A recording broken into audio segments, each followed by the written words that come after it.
Welcome to Hello Kind Soul Podcast, where we raise the vibration of kindness on a global scale. I'm Dr. Ebony Green, your host, and I'm super excited to be with you today. If you want to follow us on all major platforms, look us up at Hello Kind Soul Podcast. And if you want to follow me, look me up at eGreen Equity. I hope you enjoy the episode. Have a great day.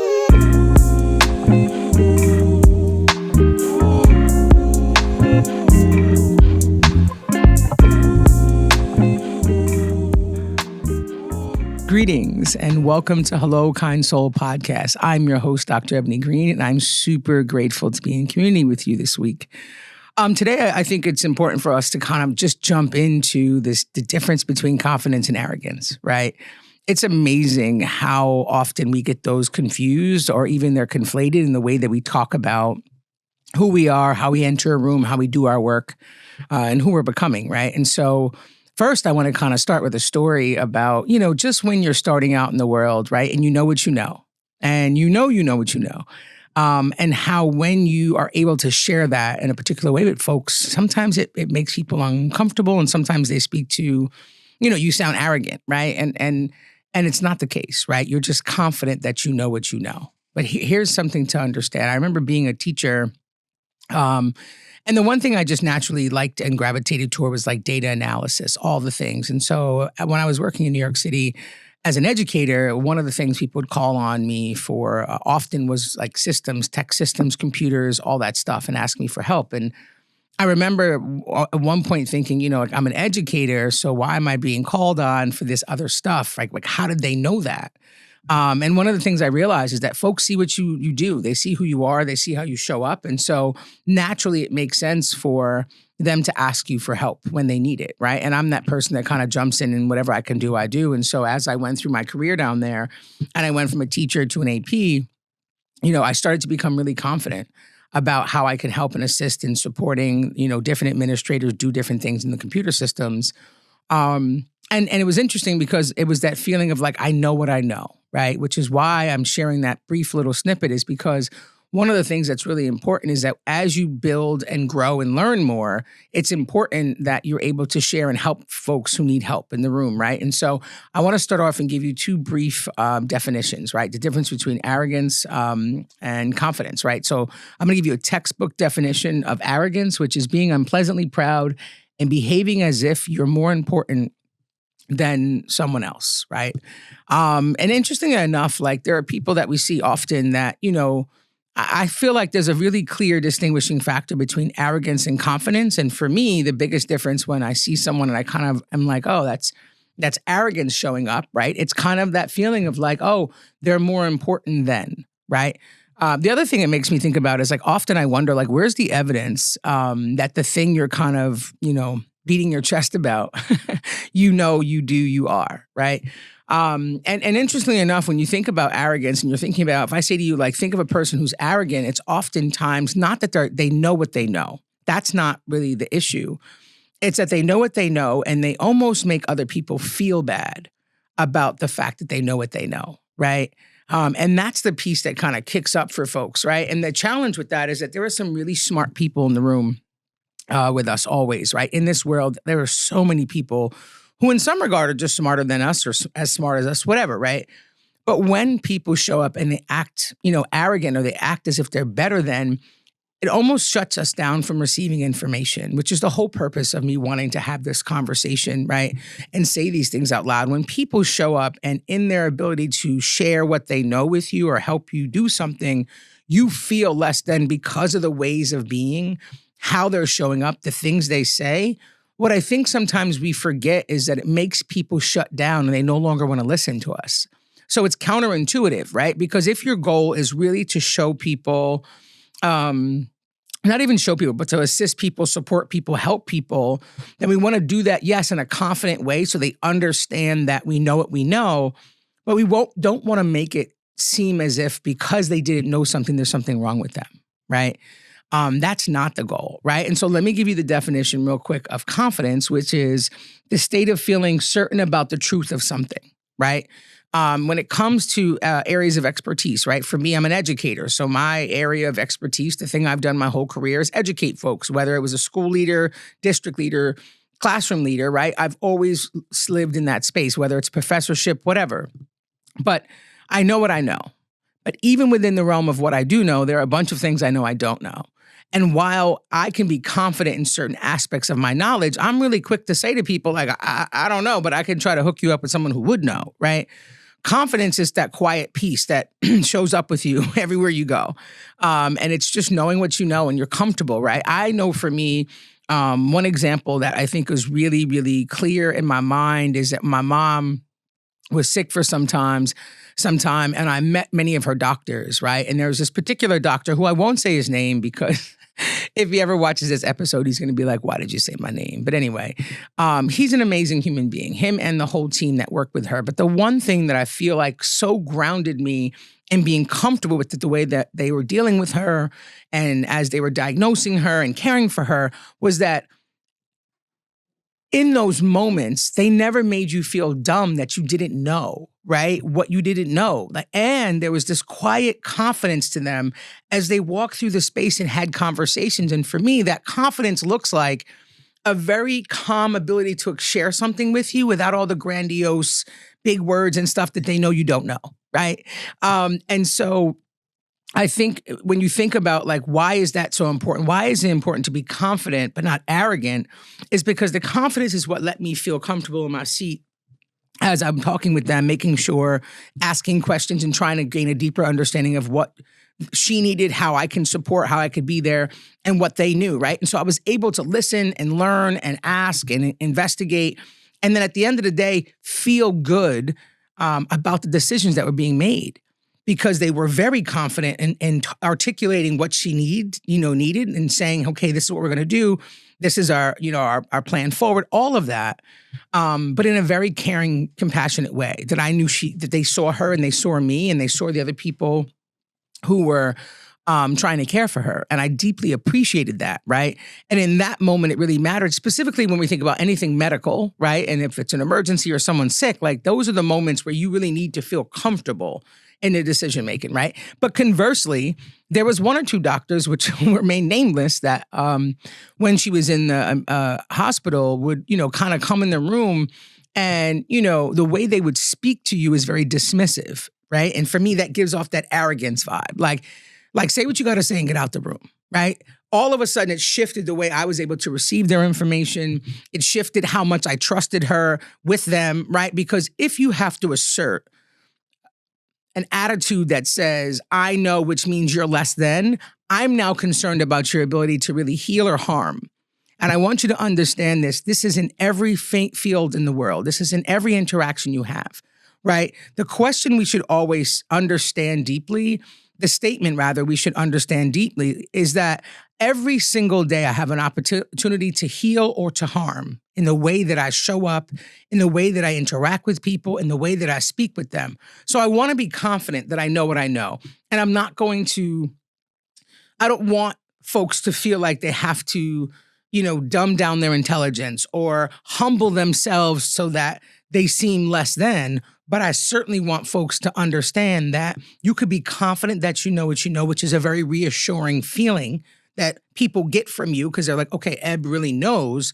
Or I can harm and I can show up with an arrogant demeanor and have conversations that are over people's head that make people want to shut down. And it really doesn't create what it means to create, right? So the reason I'm bringing this up is this, because as you all know, the whole podcast is about really like trying to get back to your kindest self. And I know certainly there were aspects of my life, particularly when I was younger, that I lived a lot of it through ego, right? And so I would say there were probably numerous times I was very arrogant in the way that I engaged with people, right? Because there was this falsehood that if I seemed smarter than I actually was, then people would believe it. Let me break down the problematic nature of what I just said. If I seemed smarter than I actually was, people would believe it. The truth of the matter is I was always extremely intelligent.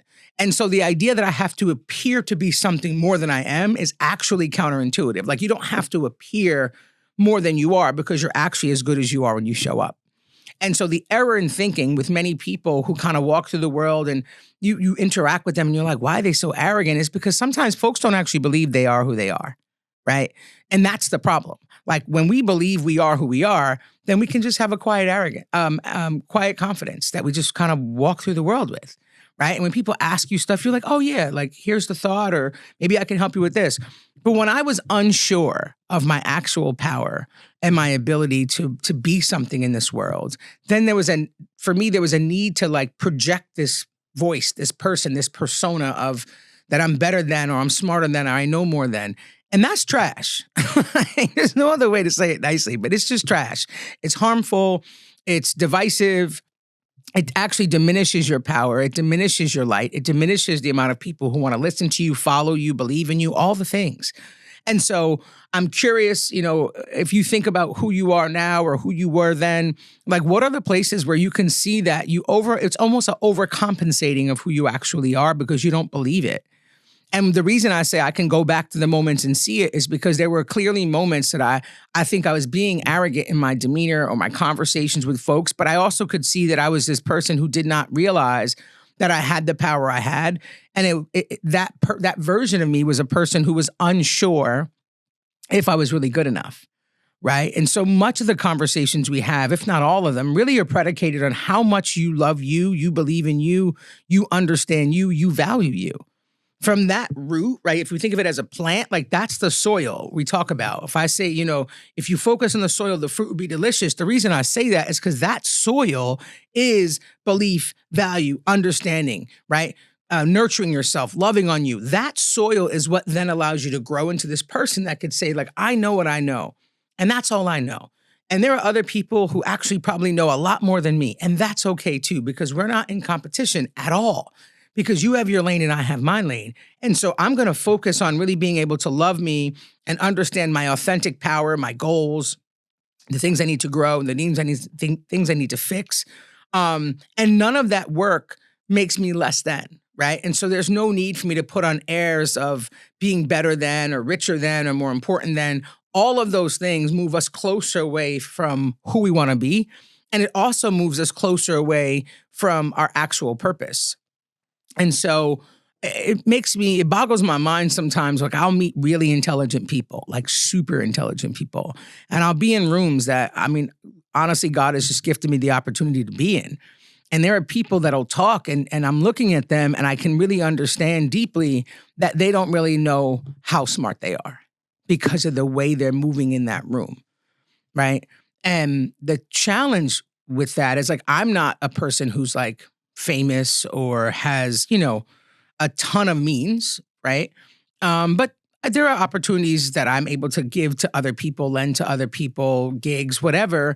And, when you're in a space with people, a lot of times people make assumptions about who you are based on their own thoughts. So you could be in a room, and I've said to people, like, always act like you're being recorded. Like, you don't know what rooms you're in. So if you're in a room of 1,000 people, 100 people, or 10 people, never make assumptions about who's in that room with you, because that quiet person in the corner could be the person that gives you your next job. That quiet person in the other corner could actually tell you something that literally changes your whole life, right? And so the reason I bring that up is because folks who are sometimes in that room and they're kind of acting in that particular way, right? Like giving off these vibes of just like, oh, I'm better than all of you. You cut yourself off from opportunities, right? Many of us have gotten to where we have gotten because other people saw us, decided, evaluated who we were, what they thought we brought to the world, and then gave us an opportunity. And that opportunity led us to another opportunity. And so when you're walking around somewhere and you're kind of just being a jerk, it changes the way people give opportunities, right? And that's not the goal. The goal is that if you understand that you're fundamentally here to do amazing things in the world, that you will do the things that will bring you the most opportunity to showcase and to show up for the people you're here to serve. And so I think it's important for us to understand the difference between confidence and arrogance, because there are people, conversely, right, if we move to this idea of confidence, that will basically tell you you're too confident. And sometimes people only say that to certain people. For those in the back, I'm going to say it again. Sometimes people will only say that to certain people, right? Like, oh, you're too confident. And I don't know if that's something or a way of being you can actually be. But what I do get is that there are people who will say things that make you question if, in fact, um, you shouldn't be confident, right? And so as you navigate life, you have to kind of decide which one is most important, right? The voice of other people or your own inner voice that really tries to guide you and shape you and mold you into making decisions that make sense. But there will absolutely be people in your life that are going to tell you like, oh, you're too confident. And I don't really know what that looks like. Because to me, there's confidence, right? The way that you know what you know. Overconfidence to me almost borders on arrogance. So when someone says you're too confident, the question is like, what do you mean by that? Like, what is that? What do you mean by that? Right? Because I want to know what that overconfidence looks like to you. Because if only certain people are being told that narrative, then only certain people are being taught to make themselves smaller to fit in someone else's box. And that's problematic. From the way that I look at life, there are a lot of people who walk around who are very confident, and that confidence allows them to enter rooms and spaces that otherwise they wouldn't even get into. Because if you can't see your brilliance, if you can't see how smart you are, if you can't see what assets you bring to the table, if you can't recognize your own expertise, how do you expect other people to recognize it? And so there's a level of confidence that has to exude from you no matter where you are. Right? There are certain rooms that won't even be open to you if you don't have a level of confidence, if you're not sure that you know what you know, if you're not able to say, this is what I know and this is what I could bring to the table, and I'm confident that I can have this level of impact, right? When you're a consultant in the world and you're having conversations of sales, think of it that way. And if I was to have a meeting with you and I needed to hire someone to consult with my team, and you get on a call and you're like, well, I think I might be able to help you do this thing. I'm going to be like, okay, I'll follow up. Right? Like I'm a little worried about what that looks like. But if I get on a call with you and you say, here's what we do, this is how we do it, here are the things that show impact and efficacy, I'm confident that we can impact your company, your organization in the ways that you're looking for support. That's a different conversation. That's a confidence that says to me, oh, I can trust you because you know what you're talking about. You know what you're doing. You know what you're saying. If you're saying or giving off the message that you have no idea, that's different. Now, here's what arrogance sounds like on a call. If I'm trying to hire and you get on the call and say, well, I've done this a million times and I usually do it better than everyone else. So, I know your team thinks they know what they know, but I'm sure I can show them a bunch of other stuff that clearly they don't know to move this company forward.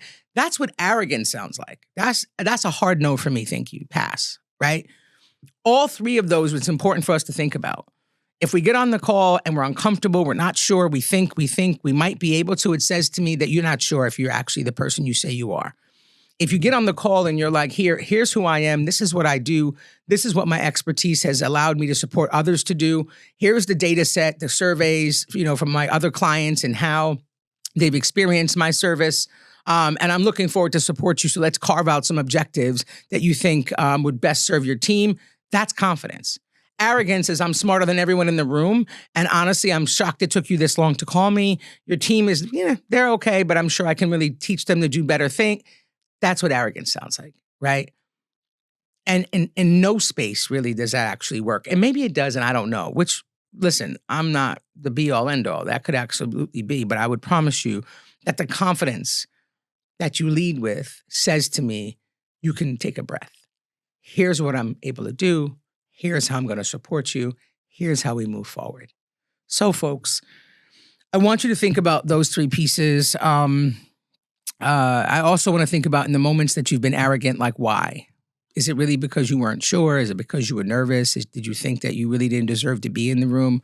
A lot of times, sometimes that's part of the imposter syndrome. Like I'm here, but I don't deserve to be here. So let me be overly confident. And then there's confidence, right? Like you know what you know. Be confident in what you know. Believe in what you know. So what are the things that you can walk into a room and be confident about? That's the question I want you to sit with for a while. That's the question I want you to unpack. That's the question that has action steps that should be attached to it so that you can move forward. All right, kind soul? I'm super grateful to be in community with you today. I want you to like, share, subscribe, send this to a friend who needs it. Learning how to step into the world in a confident way is super important because there are people around you who are watching, who want to open doors for you. So don't get lost in not doing that. Have a great day, kind soul. I will see you next week. Peace.